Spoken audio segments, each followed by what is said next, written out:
walked into recess slow with his lunchbox and a soft hello in the corner. He saw a ball fly, but loud shouting made him step aside.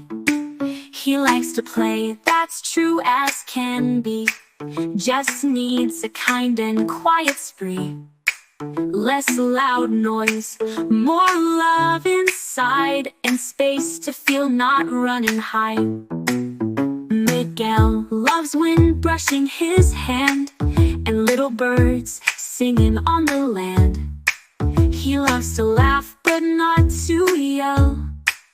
If it's gentle fun, he plays so well. Some days he's ready to chat and share.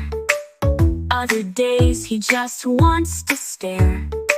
If you wanna play with him today, just ask him nicely, then wait and stay. Miguel teaches without a word that every child deserves to be heard. And when we care and give them space, everyone joins the playtime race. Miguel doesn't like loud noises, and that's okay, that's okay. Miguel doesn't like loud noises, and we can learn from him each day.